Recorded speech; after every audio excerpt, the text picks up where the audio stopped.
Pemberian bonus dari organisasi kepada atletnya yang berprestasi merupakan konsekuensi yang harus dijalankan. Hal ini sebagai bukti bahwa atlet menjadi bagian penting dari organisasi.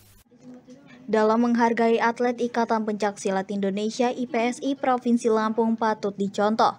Tidak hanya atletnya yang berprestasi yang diberikan penghargaan, tetapi pesilat yang belum beruntung meraih medali, para pelatih, manajer, dan ofisial juga diberi penghargaan. Atas prakarsa Ketua Umum IPSI Lampung, Faisal Jausal, IPSI Lampung memberikan penghargaan kepada atlet pencaksilat yang berlaga di Pekan Olahraga Nasional PON ke-21 tahun 2024 di Aceh dan Sumatera Utara. Penyerahan penghargaan berlangsung di Golden Place Restoran Geraha Wangsa Bandar Lampung pada Minggu 29 September 2024. Untuk peraih medali emas, M. Wildan dan Sadan Asidik Lisanaka diberikan penghargaan masing-masing 50 juta rupiah. Atlet peraih perunggu Ahya Mulia Bakti dan Rizky Andika Irawan diberikan bonus masing-masing 12.500.000 rupiah. Faisal meminta agar bonus tersebut tidak dilihat dari jumlahnya, karena pasti kalah dengan yang diberikan KONI. Tetapi bonus ini bukti syukur dan terima kasih atas perjuangan para atlet, pelatih, ofisial yang telah membawa nama Lampung dan IPSI Lampung. Sebelumnya, Ketua Harian IPSI Lampung Arinanda Jausal mengatakan 2 atlet Lampung peraih medali emas juga dipilih PB IPSI untuk membela Indonesia di kejuaraan Asia di Uzbekistan. Menurut Nanda, sedikit cerita di PON kemarin, tim lawan mencurigai Wildan memakai doping karena kuatnya stamina Wildan saat itu. Padahal pesilat Lampung mempersiapkan diri dengan baik dan secara fisik ditangani tim dari Marinir di Piabung.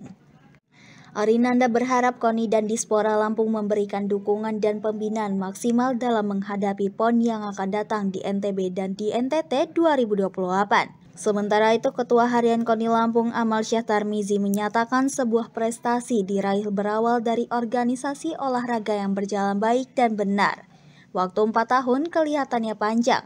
Namun, menurut Amal Syah untuk menjalankan proses pembinaan yang baik dan benar, seperti di IPSI Lampung rasanya waktu itu sangat singkat.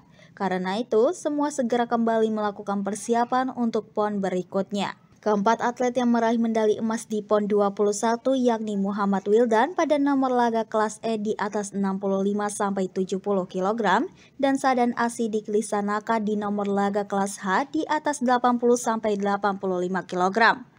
Peraih medali perunggu Ahya Mulia Bakti di nomor laga kelas F di atas 70-75 kg dan Rizky Andika Irawan di nomor laga kelas J di atas 90-95 kg. Pada PON 21 Lampung menurunkan 10 pesilat, yakni 7 putra dan 3 putri, yaitu M. Zaki Hasbana kelas B, Ahya Mulia Bakti kelas F, M. Wildan kelas E, Sadan Ahmad Sidik Lisanaka kelas H, Arbet Faber Ari Pratama kelas I, Rizky Andika Irawan kelas J, Rizky Angel Pinata kelas A putri, Kotmila kelas P putri, dan 2 pesilat seni yakni Ahmad Zelani Ashidik seni tunggal putra dan Rizka Zahra Al-Aulia seni tunggal putri. Ya, pertama-tama kita bersyukur sekali setelah yang tadi saya sampaikan setelah 30 tahun IPSI Lampung tidak pernah mendapatkan emas.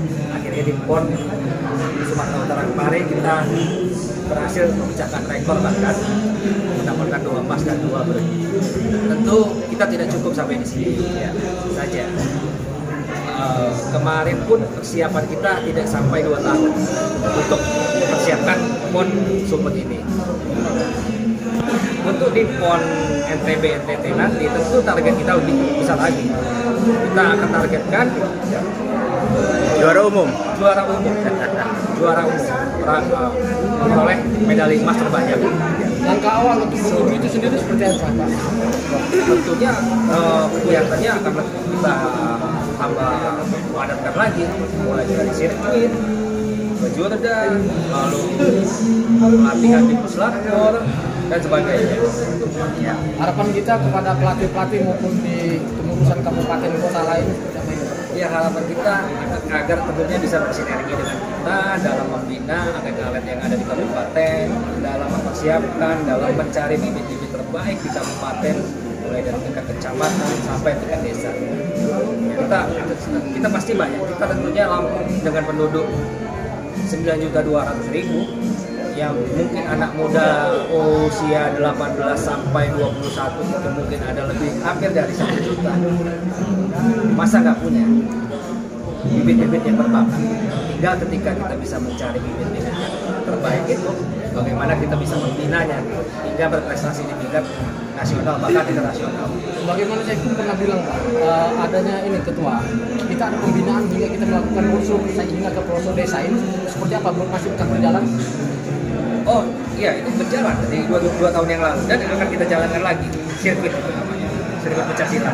Iya. Masalah teknis sirkuit nanti Pak Sepo bisa menjelaskan. Mas, untuk yang prestasi wanita ini kan masih kurang ya.